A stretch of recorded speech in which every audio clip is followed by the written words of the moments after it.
이스라엘 백성들이 출애굽한 이후에 40여 년 동안을 광야에서 떠돌이 생활을 하게 되었습니다.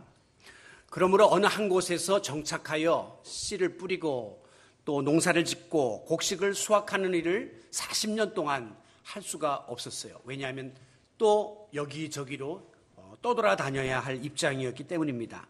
그러다가 비로소 가나안 땅에 정착하게 된 다음에 곡식을 심고 그리고 수확을 거두는 일을 하게 됩니다.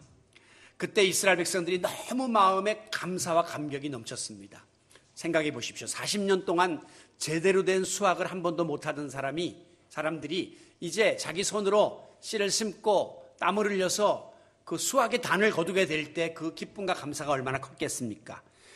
그래서 이스라엘 백성들은 이 모든 것이 하나님의 은혜임을 감사하여 그들이 처음 거둬들인 수확물로 하나님께 제사를 드리게 되었는데 이것이 바로 맥주절의 효시입니다.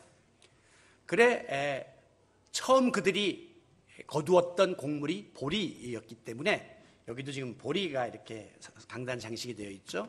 보리 맥자를 써서 맥주절이라고 하고 또 첫 번째 결실을 드렸다고 해서 초실절이라고 부르기도 합니다. 그러므로 오늘날 우리가 지키는 이 맥주감사주일의 정신은 그동안 하나님께서 내게 베풀어 주신 은혜를 깨닫고 하나님께 감사와 찬송과 영광을 올려드리는 데 있으며 또 그 하나님의 은혜에 보답하고자 결단하는 데 이 맥주감사절의 의미가 있다고 보시면 되겠습니다. 흔히 우리가 생각할 때에 모든 일이 잘 되고 뻗어가고 형통하면 누구나 감사하게 될 것이다. 그렇게 여깁니다. 하지만 정작 매사가 잘 되고 형통하게 될 때에 오히려 간사한 인간은 하나님의 은혜를 잊어버리고 내가 잘해서 내가 잘나서 이렇게 모든 일이 잘 된다라고 하는 교만에 빠지기 쉬운 한계를 지니고 있습니다. 반대로 인간이 만약에 고난이 닥쳐오게 되면 그 누구도 감사를 할 수 없고 불평불만에 휩쓸리게 될 것이라고 생각합니다. 하지만 진정한 그리스도인들은 그 고난 속에서도 하나님의 뜻을 헤아려 보고 그 고난에 담겨있는 하나님의 뜻을 깨달아 오히려 역설적인 감사를 드릴 수 있다는 사실입니다. 그런데 우리가 형통할 때 드리는 감사, 또 고난 중에 드리는 감사 못지않게 중요한 자세는 우리의 일상생활의 삶 속에서 하나님 앞에 늘 드리는 감사가 있어져야 한다는 것입니다. 뭐 그렇게 썩 잘 되는 일도 없고 뭐 그렇게 썩 안 되는 일도 없지만 날마다 우리의 삶 속에서는 이 평소에 내가 오늘 여기 존재하고 또 내 삶 속에 함께 하시는 하나님의 은혜에 대해서 깨닫고 감사를 드릴 수 있어야 하는 겁니다. 저는 간혹 가다가 이런 밖에서도 무슨 어버이날, 어린이날 이렇게 날을 정해가지고 행사를 하는 것은 사실 그렇게 바람직하지 않아요. 1년 12달 어버이를 공경하고 아이들을 귀히 여기는 그런 풍토가 자리 잡아야 되는데 이게 잘 안 되니까 이제 특별한 날을 정해가지고 그날 하루 반짝 이렇게 힘쓰는 이런 일들이 이제 벌어지는 거죠. 감사도 마찬가지입니다. 형통하다고 그때만 감사하고 어려울 때 그때만 또 역설적인 감사를 드리는 것이 아니라 날마다의 삶 속에서 내가 하나님의 은혜로 생명을 유지하고 또 이만큼 건강 주시고 여건 주셔서 오늘도 생존할 수 있고 또 이만큼 안전하게 지켜보호해 주신 하나님의 은혜를 헤아려 보면서 날마다 평상시에 일상의 감사를 아버지께 드릴 수 있는 감사자들이 되시기를 바랍니다. 세상의 모든 일이 그러하듯이 감사도 그 내용과 자세에 따라서 감사의 수준과 질의 차이가 엄청나게 나게끔 되어 있습니다. 자, 흔히 우리가 알고 있는 일반적인 감사라고 하는 게 있어요. 이것은 정상적인 상식을 가진 사람이라면 누구나 다 할 수 있는 감사입니다. 예를 들면 저 사람이 나한테 잘해주니까 고마워서 감사하는 거, 이거는 일종의 상대적 감사인데 누구나 다 할 수 있는 거죠. 또 내가 하는 일이 잘 되고 형통하니까 기뻐서 감사를 표현한다. 이것은 누구나 다 할 수 있는 수준의 것입니다. 이것을 가리켜서 그래서 상대적 감사 혹은 조건 반사적, 나한테 오는 그 조건이 맞을 때 내가 대응하는 그런 감사라고 부릅니다. 그런데 문제는 이 같은 감사는 만약에 그 요건이 충족되지 않으면, 즉 그 사람이 나한테 잘 못하거나 또 내가 하는 일이 형통하지 못하면 순식간에 깨져버리고 사라져버린다는 겁니다. 그래서 이런 감사는 항상 좀 변질이 된다는 거죠. 바뀐다는 겁니다.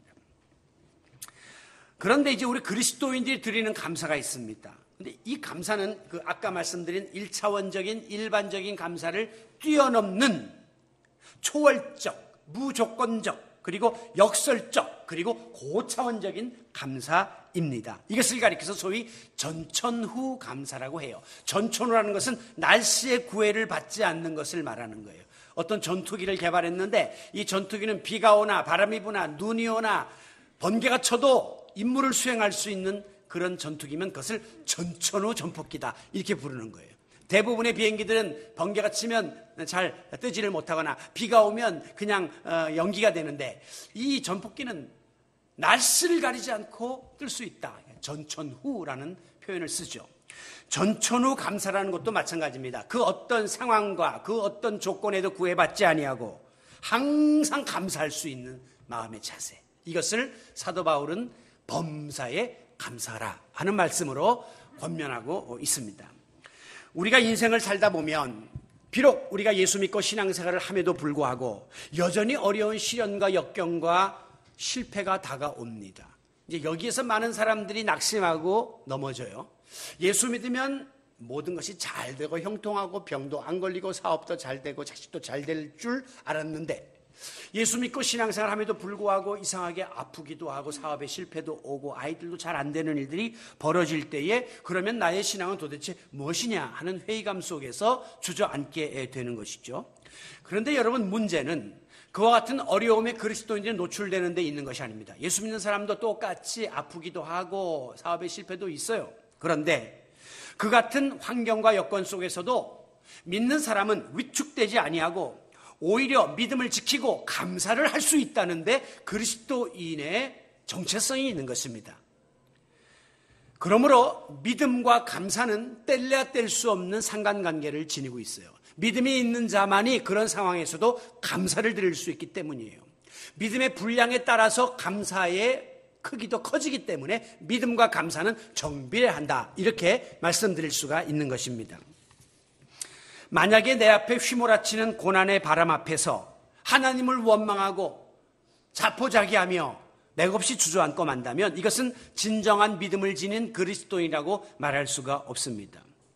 이상한 것은 똑같은 교회에서 같은 설교를 듣고 같은 신앙의 지도를 받으면서 신앙생활을 함에도 불구하고 어떤 사람은 어려운 상황이 다가와도 감사하고 찬송하면서 인내로 묵묵히 이겨내는 사람이 있는가 하면 또 어떤 사람은 조금만 어려움이 와도 그냥 주저앉고 낙심이 되어서 교회 생활을 포기하거나 신앙생활을 접는 그런 분들이 있다는 것입니다. 똑같은 교회 생활을 하고 같은 예수를 믿고 신앙생활을 하는데도 왜 이와 같은 차이가 나는 것입니까? 그것은 바로 알곡과 죽정이에 비유해서 우리 자신들의 모습을 돌아보아야 합니다. 알곡과 죽정이가 평상시에는 그렇게 잘 차이가 나지 않고 구별이 되지 않지만 비바람이 몰아치고 환란의 바람이 몰아치고 키질을 하게 되면 거기에서 알곡과 죽정이는 현격하게 드러나게 되고 만다는 사실을 명심하시고 어떤 환란 속에서도 믿음을 지키며 감사를 잃지 않는 알곡 신자 여러분이 되시기를 바랍니다.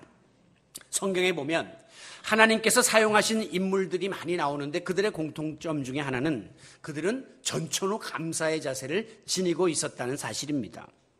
대표적인 케이스는 욥이에요. 순식간에 자녀들을 잃고 재산을 다 잃고 건강을 잃고 아내까지 그를 버리고 떠날 지경이 되었음에도 불구하고 절대 절망의 상황 속에서도 그는 고백합니다. 주시니도 여호와 거두어 가시니도 여호와 그리하니 여호와의 이름이 찬송을 받으실 뿐이다 라면서 그 상황에 구애받지 아니하고 하나님께 전천후 감사를 드렸습니다. 그랬더니 하나님께서 감격하셨습니다.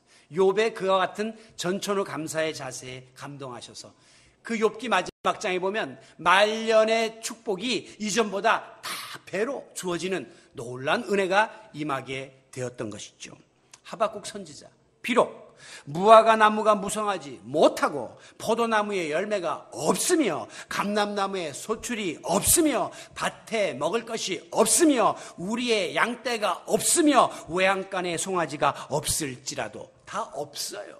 없으면 절망이에요. 없으면 불평이에요. 그런데 하박국은 나는 여호와로 말미암아 즐거워하며 구원의 하나님으로 말미암아 기뻐하리로다 하면서 자기에게 주어진 아무것도 없는 열악한 상황 속에서도 하나님께 감사를 잃지 않았던 모습을 발견하게 됩니다.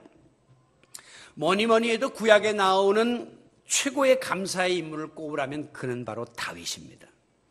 다윗이 기록한 시편에 보게 되면 구구절절 감사하라, 여호와께 감사라는 말씀이 가득 차 있는 것을 발견하게 됩니다.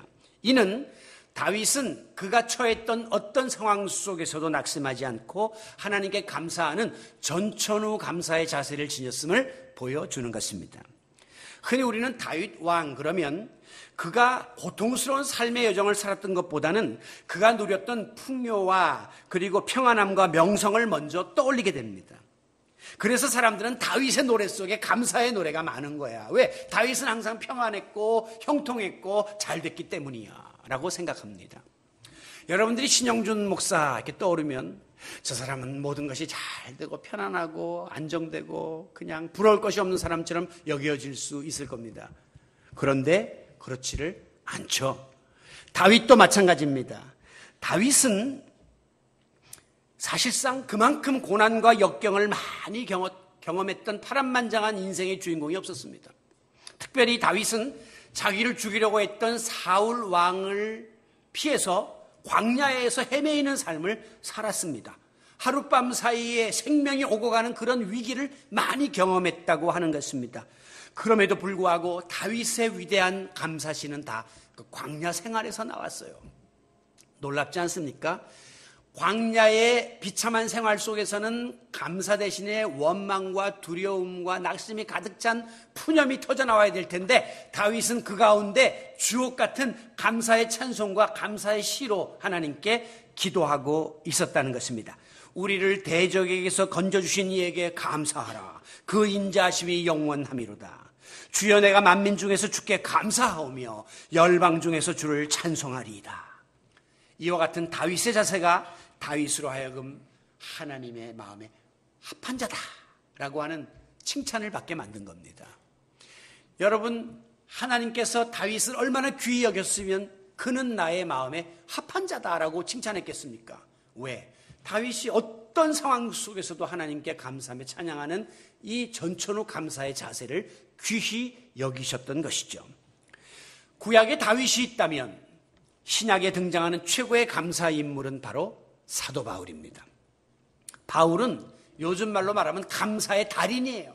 감사에 아주 능한 모든 면에 있어서 감사를 잃지 않았던 인물이었습니다. 특별히 그가 감옥에서 썼던 옥중서신 안에 보면 감사하라, 기뻐하라 하는 말씀이 부지기수로 기록되어져 있습니다.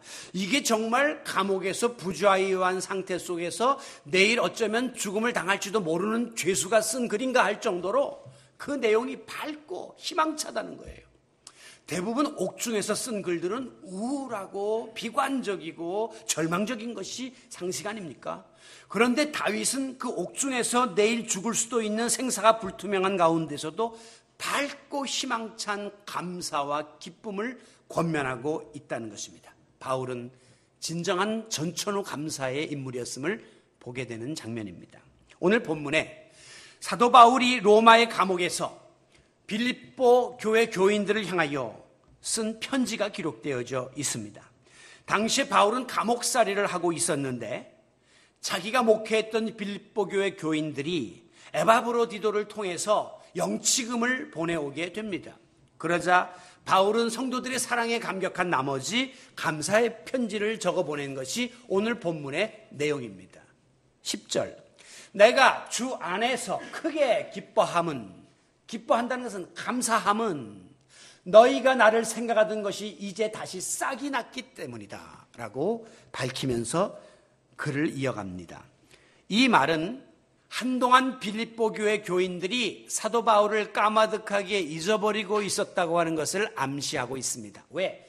나를 생각하는 것이 이제 다시 싹이 났다는 것은 그동안은 나에 대해서 좀 너희들이 외면하고 좀 무관하고 있었다는 사실을 보여주는 것이죠. 그럼에도 불구하고 왜 여러분들이 좀 더 일찍 나에게 관심을 보이지 않고 좀 더 일찍 나를 찾아오지 않고 나에게 영치금을 보내주지 않았습니까? 라고 따지거나 불평하거나 불만하지 않았습니다. 도리어 늦게라도 나를 기억하고 이렇게 사랑을 베풀어준 사실에 대해서 기쁘게 여기며 감사합니다.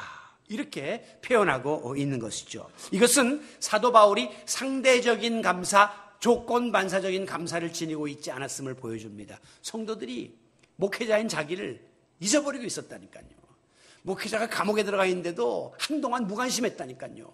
그렇다면 바울도 나도 당신들에 대해서 서운하오라고 말해야 정상인데 이게 상대적 반사 조건인데 이제 이 바울은 그런 게 아니에요. 그냥 무조건 절대적으로 전천후 감사의 자세를 지니고 있었음을 볼 수 있습니다.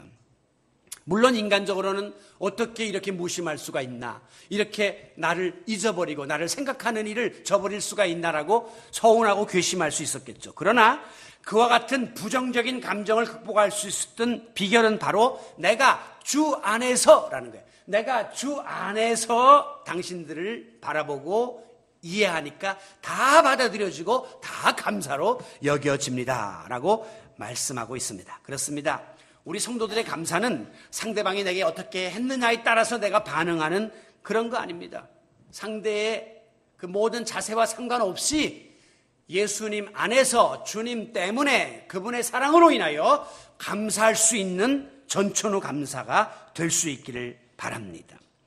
11절에 보면 내가 궁핍함으로 말하는 것이 아니라, 이 말은 내가 지금 어렵고 힘들고 감옥에 갇혀 있기 때문에 스스로 나 자신을 스스로 위로하려고 이렇게 자기 합리화를 위해서 하는 소리가 아니라 나는 어떠한 형편에 처하든지 자족하기를 배웠다라고 밝힙니다. 그리고 이어지는 12절에 보면 그 어떠한 형편은 배부름과 배고픔과 풍부와 궁핍이라고 하는 하늘과 땅 차이의 환경에 내가 처한다 할지라도 이 모든 것들을 감당할 수 있는 일체의 비결을 내가 배웠다라고 선언하고 있습니다.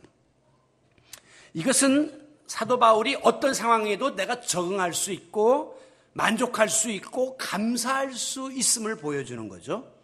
이게 바로 앞서 말씀드린 욥과 하박국과 다윗이 지닌 그리고 바울이 지닌 전천후 감사의 공통적인 모습입니다.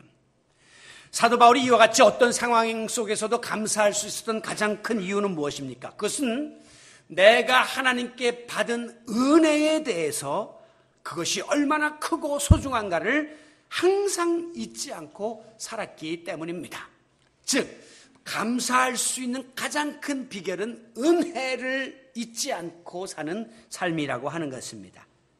자기가 지금 처해 있는 상황들이 배부르든지 배고프든지 풍요롭든지 궁핍하든지 간에 나와 관계된 모든 것은 다 하나님의 은혜다, 이렇게 믿었던 거예요. 그러니까 바울은 입만 열면 그냥 감사가 터져나올 수밖에 없었던 것입니다. 여러분, 하나님의 은혜를 깨닫는 자의 삶은 감사로 이어지게 됩니다. 저는 주일 아침에 예배를 준비하기 위해서 나오면서 이런 생각을 했습니다. 우리 성도들이 참 이른 아침부터 일어나서 이 쉬는 휴일임에도 불구하고 또 준비를 하고 또 먼 곳을 달려서 하나님의 전에 나오는 그 이유가 무엇일까? 여러분, 개인에게 무슨 물질적인 이득이 있는 것도 아니고 여러분의 이해관계가 얽힌 것도 아니잖아요. 이것은 전적으로 하나님께로부터 받은 은혜가 감사해서 내가 어떻게 하면 이 은혜를 보답하는 삶을 살까 하는 거기에서부터 여러분이 예배자의 자리에 나오는 것이고 여러분이 하나님 앞에 물질도 드리는 것이고 봉사도 하는 것이죠. 사도 바울은 하나님께 받은 은혜를 생각하면 내가 감사하지 않고는 견딜 수 없다고 하는 마음에 휩쓸리게 되었습니다. 바울은 과거 예수 믿는 사람 잡아 죽였습니다. 핍박하는데 앞장섰던 자였습니다. 그런데 부활의 주님을 만나서 예수 믿고 구원받아 그가 그리스도의 종으로 쓰임받고 사도가 되었으니 세상에 이보다 더 큰 은혜가 어디 있는가라고 하는 거죠. 마치 찬송가 305장을 작곡한 그 목사가 원래는 노예 선장이었어요.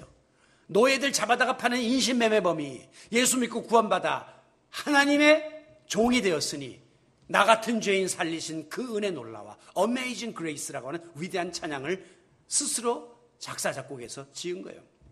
이 찬송은 지금도 전 세계적으로 불려지고 있습니다.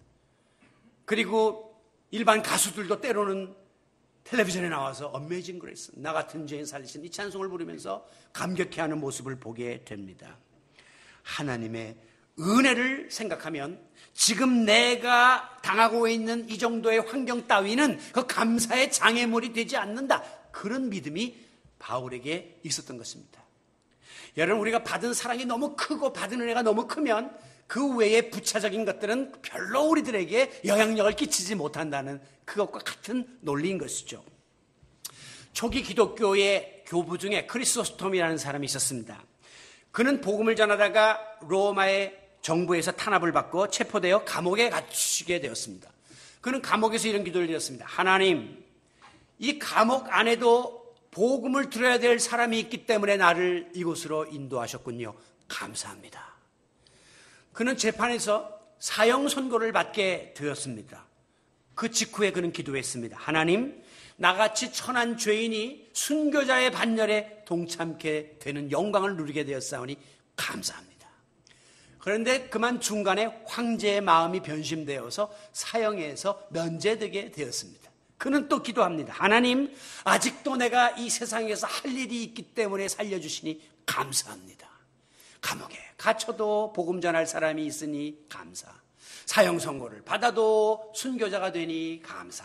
사형 면제를 받아도 아직 내게 할 일이 있음을 믿고 감사. 이것이 바로 전천후 감사의 모습입니다. 오늘 우리도 하나님의 은혜를 기억하고 어떤 상황 속에서도 믿음을 잃지 아니하며 범사에 감사하며 살아가는 전천후 감사자들이 되시기를 바랍니다.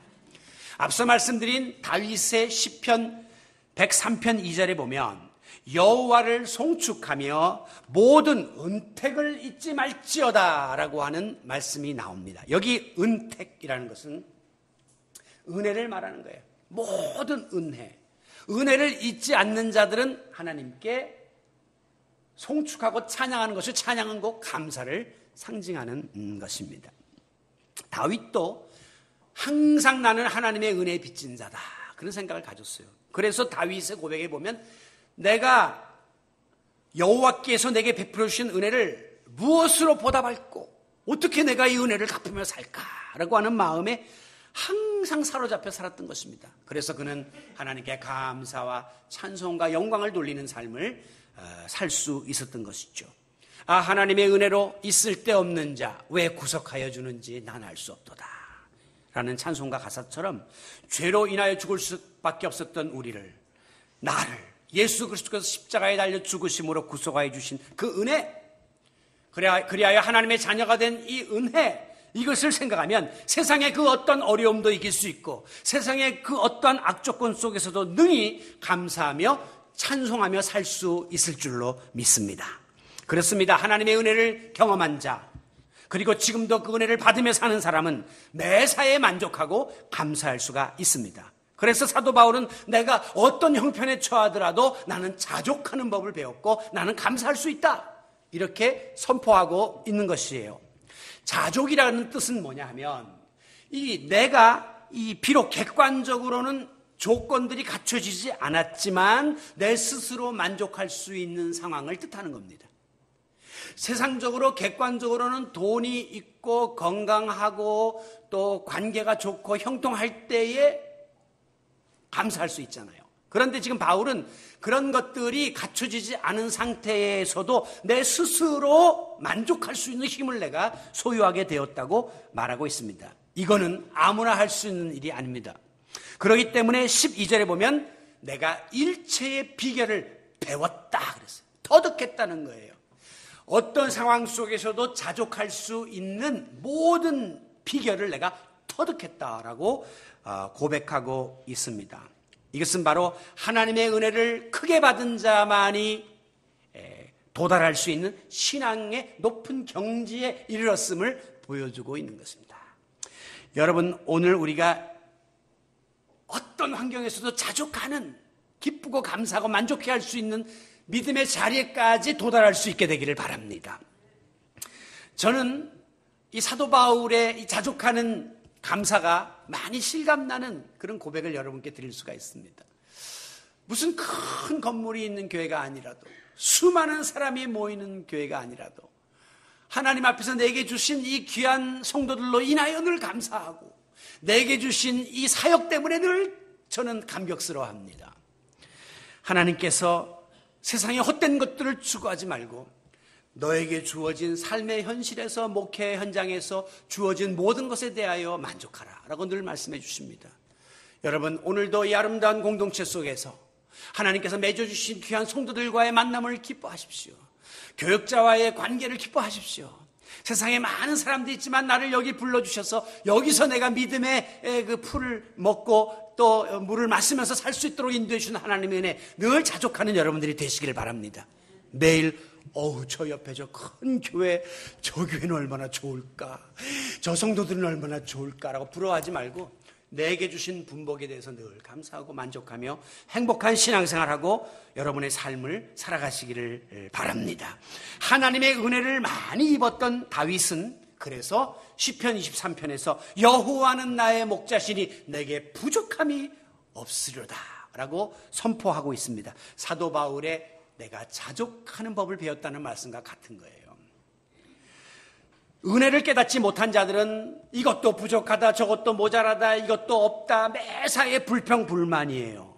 그러나 은혜를 깨달은 자들은 어떤 상황 속에서도 내게 부족함이 없다, 나는 감사하다, 만족하다라고 선포할 수가 있는 것입니다. 왜? 믿음을 지닌 자와 은혜를 받은 자, 믿음이 없는 자와 은혜를 깨닫지 못한 자의 행복에 대한 가치관의 차이가 있기 때문에 이런 고백을 드릴 수밖에 없는 것이에요. 여러분, 우리 성도들에게 있어서의 행복은 물질적이고 육체적이고 세상적인 데서 오는 것 아닙니다. 우리의 심령과 영혼의 만족에서부터 우리 성도들은 행복을 느끼는 자들입니다. 그러므로 하나님의 은혜를 깨달은 자는 항상 감사하는 삶을 살게 되고, 감사하는 삶을 사는 자에게는 하나님께서 행복을 우리들에게 선물로 허락해 주십니다. 과거에 우리가 시골에서 이 펌프질로 물을 끌어올릴 때 보면 아무리 지하수가 많이 매장되어 있다 할지라도 펌프질을 하면 그냥 헛펌프질을 하고 물이 안 올라와요. 그럴 때는 우리가 소위 마중물이라고 하는 것을 퍼서 한 바가지 집어넣고 팍팍팍 하면 밑에 있는 무궁무진한 물들이 콱콱콱 쏟아져 나오는 것을 경험할 수가 있습니다. 하나님의 축복을 받기 원하십니까? 감사의 마중물을 쏟아부으세요. 내 마음속에 감사의 마중물을 쏟아부으면 축복이 우리 가운데로 다가오게 되는 것입니다. 하나님이 예비하신 행복의 그 보고가 있습니다. 그 보물 창고를 열기 원하신다면 감사의 열쇠로 열면 그 행복이 우리 가운데 쏟아져 오는 놀라운 축복을 경험하게 될 것입니다. 우리가 원하는 행복, 우리가 원하는 축복의 전제 조건은 그러므로 감사입니다. 감사하는 자에게 하나님은 복 주시고 감사하는 자와 함께 하신다는 사실을 명심하십시오. 진정한 행복이라는 것은 전천후 감사와 밀접한 관계가 있습니다. 여러분, 세상에서 가장 행복한 자가 누구라고 생각되십니까? 흔히 많은 재물을 가진 자라고 이야기합니다. 많은 재물을 가진 자가 가장 행복하다면 왜 재벌 총수가 자살하는 일이 생기겠습니까? 세상에서 가장 행복한 사람은 큰 권력을 가진 사람이라고 생각합니다. 가장 큰 권력을 가진 자라면 왜 전직 대통령이 자살을 하겠습니까? 가장 행복한 자는 세상에서 명예와 인기를 누리는 사람이라고 생각합니다. 그들이 가장 행복자라면 왜 연예인들이 줄줄이 자살을 하겠습니까? 여러분, 물질이나 권력이나 명예가 결코 행복의 조건이 아님을 알아야 합니다. 진정한 행복은 여러분에게 주어진 삶과 환경에 대해서 자족하고 감사하는 데서부터 비롯되는 것입니다. 밀림의 성자라고 불리우던 슈바이처는 이런 말을 했습니다. 어떤 환경이든지 감사함으로 받아들일 줄 아는 사람은 참 행복할 수가 있다라고 했습니다. 수바이처는 어린 시절에 남부러울 것이 없이 유복한 가정에서 자랐던 사람입니다. 그는 5개의 박사학위를 가지고 세상적으로 성공한 사람이었습니다. 그런데 그 모든 것들을 버리고 아프리카 정글로 들어가서 맹수와 원주민들과 말라리아가 들끓는 열악한 환경에서 고생을 자처하며 살았습니다. 그런 그가 진정한 행복은 내가 유복한 가정에서 세상적으로 5개의 박사학위를 누리며 살던 독일에서의 삶보다 그 열악한 아프리카 밀림 속에서 더 크게 내가 느끼고 있다고 고백하고 있습니다. 무슨 뜻입니까? 어떤 환경이 중요한 것이 아니라 거기에 감사가 있냐 없냐가 중요하다는 거예요. 아무리 좋은 환경에 살아도 감사가 없는 사람은 거기가 지옥이요. 그러나 아무리 열악한 환경에 살아도 감사가 있는 사람은 거기가 천국이 될 수 있는 줄로 믿습니다. 그렇습니다. 감사의 나무에만 행복의 열매는 맺히게 됩니다. 문제는 이런 사실을 잘 알고 있는데도 막상 감사하는 일이 왜 이렇게 어려운지요. 엊그제 그 동영상 보면 미국의 어느 대학의 졸업식의 이벤트인데 그 대학생들의 부모님들이 편지를 써서 아이들에게 주었습니다. 그걸 읽으면서 그 반응을 다 영상으로 찍어서 이제 보여줬는데 한결같이 그 편지를 읽는 그런 대학생들은 눈물을 쏟습니다. 통곡을 합니다. 그 편지의 내용을 보게 되면 내가 너를 처음 낳았을 때 기대했던 부모의 사랑이 담겨 있습니다. 네가 아팠을 때에 고통받았던 부모의 애틋한 사랑이 담겨 있습니다. 너를 혼자 이렇게 유학 보내고 또 대학에 기숙사에 보냈을 때 그 부모가 느꼈던 그 아련한 마음들이 담겨져 있습니다. 그것을 보면서 자녀된 대학생들은 다 눈물을 흘리면서 부모님께 감사를 고백하는 장면을 보았습니다. 여러분, 그 감사가 왜 대학 4년 졸업식 때 있어야 합니까? 날마다 부모에 대한 감사를 드릴 수 있어야죠. 또 부모는 자식이 존재함에 대해서 늘 감사하는 마음을 날마다 고백할 수 있어야죠. 그런데 불행하게도 오늘 이 시대는 감사를 잃어버린 시대입니다. 성경에 보면 말세의 징조 중에 감사치 아니하며 하는 이 말씀이 굉장히 와닿아요. 또 하나는 무정하며, 이 말씀이 그렇게 와닿아요. 말세가 되면 사람들이 무정하다는 거예요. 무관심해. 옆에서 사람이 죽어가는데도 쳐다보질 않아요. 그리고 감사가 없습니다. 모든 게 불평불만 투성이에요. 그래서 그냥 우리나라가요 이만하면 세계 200여 국익 중에 10% 안에 드는 나라입니다. 지금 뭐니 해도. 그런데도 매일 보면은 뭐 행복지수는 우리나라 사람들 저기 못 사는 벵글라데시보다도 낮아요. 행복한 줄을 몰라요. 감사할 줄을 몰라요. 그리고 늘 불행하다고 여깁니다. 그리고 젊은 청년들은 여기는 지옥 같은 조선이라고, 헬조선이라고 부르면서 한탄합니다. 여러분, 우리가 감사를 회복해야 돼요. 여러분, 진정 행복해지기를 원합니까? 빨리 경제 불황이 타개돼야 된다라고 생각하죠. 빨리 통일이 이루어진다고 생각하죠. 아니요. 영적인 불황인 이 감사 불감증에서 빨리 벗어나는 것이 여러분이 행복해지는 지름길인 줄로 믿습니다. 오늘 다시 한번 감사가 회복되므로 여러분의 가정생활이 행복하고 사회생활이 행복하고 교회생활이 행복하고 이 국가에서의 삶이 행복해질 수 있기를 바랍니다. 저는 가끔 이렇게 밖으로 나갈 때마다 감사가 넘쳐납니다. 이 아름다운 대자연을 볼 때마다 하나님 감사합니다. 사계절을 주시고 이 아름다운 조국을 주신 것을 감사합니다. 왜? 1년 12달 40도 되는데 사는 사람도 있어요. 1년 12달 영하 12, 30도에서 사는 나라도 있어요. 우리나라에 이렇게 풍요로움을 준 하나님께 늘 감사해요. 그리고 다녀보면 웬 먹거리는 이렇게 많고 웬 놀거리 이렇게 많습니까? 감사하셔야 돼요. 작은 일에 행복하고 감사하면 하나님이 더 큰 축복으로 우리의 마음들을 채워주신다고 하는 것입니다. 여러분, 우리가 어떤 상황에서도 자족하고 감사할 수 있는 힘은 그러므로 믿음에서부터만 주어지게 되는 것입니다. 다시 말해서 내가 처한 환경, 내게서 일어나는 모든 일들을 육적인 안목으로 보고 세상적인 평가를 하면 내가 불행해질 수밖에 없을지라도 영적인 안목으로 이것을 바라보고 믿음의 눈으로 보면 감사가 나올 수 있어요. 왜? 이 속에는 하나님의 뜻이 있음을 깨닫게 되기 때문입니다. 하나님이 기필코 이 문제를 풀어주실 것이라고 하는 소망이 우리의 마음에 생기기 때문에 영적인 안목을 가진 자들은 어떤 상황에서도 감사할 수 있게 되는 것입니다. 아무쪼록 똑같은 환경, 똑같은 조건이라도 육신의 안목으로 바라보지 말고 믿음의 눈으로 바라보고 영적인 존재로서 이 모든 것들을 해석하고 풀어나가는 영적인 감사자들이 되시기를 바랍니다. 여러분이 지금 느끼고 있는 이 불만족, 이 불행감이 만약에 내가 처해 있는 환경과 현실 때문이라면 그 인생은 또 바람에 흩날리는 갈대처럼 계속해서 외부의 지배를 받고 외부의 영향을 받을 수밖에 없어요. 자족하는 것은 내가 내 마음을 다스림으로 만족할 수 있지만 환경에 의해서 지배를 받는 감사는 그냥 갈대처럼 좋았다 말았다 이거를 반복하는 겁니다. 지금 설령 여러분이 좀 감사거리가 있다 할지라도 그거는 임시적이에요. 왜? 좀 있으면 그 조건이 사라지면 또 감사 없어질 거니까. 하지만 어떤 상황에서도 영적인 안목을 가지고 믿음의 눈으로 모든 일들을 바라보면서 이 모든 문제를 해석하고 이 모든 문제를 풀어가는 감사의 줄을 놓지 않는 전천후 감사자들이 되시기를 바랍니다. 그래서 제가 마지막으로 이 이지선 자매의 이야기를 드리려고 합니다. 이지선 자매가 지금은 굉장히 일그러진 얼굴을 자세히 보면 참 흉한 얼굴을 가지고 있습니다. 그러나 이 자매가 이화대학에 다닐 때 사진을 보면 그렇게 청순가련한 미인일 수가 없어요. 갑자기 음주운전 차량에 들이받으면서 자동차가 불에 휩쓸리면서 이 아이가 전신 화상을 입게 되었습니다. 정말 절망과 고통의 삶을 살 수밖에 없었으나 그에게는 믿음이 있었습니다. 그는 이런 고백을 해요. 손가락이 화상으로 문드러졌지만 지금도 손이 다 울그러들었습니다.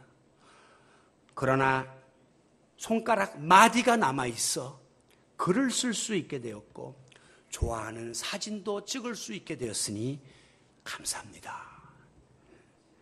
자기가 입은 화상을 그녀는 이것은 하나님이 나를 사랑하시는 흔적입니다 라고 까지 고백하고 있습니다. 보통 사람 불가능한 일입니다. 아마 벌써 자살했을 겁니다. 웬만한 사람이면. 이렇게 사느니 더구나 젊은 처녀의 몸으로 난 이제 죽는다 하고 끝장냈을 거예요. 그런데 하나님이 내게 주신 이 상황 속에서 감사를 찾고 지난달 UCL에 의해서 사회복지학 박사학위를 8년 만에 받았습니다. 8년 동안 죽으라고 공부해서 박사학위를 받고 자기같이 어려운 사람들을 돕는 사회복지에 헌신하고 있는 것이죠. 이와 같은 자세는 상황과 환경을 초월하는 전천후 신앙과 감사가 어떤 것인가를 우리들에게 정확하게 가르쳐주고 있습니다.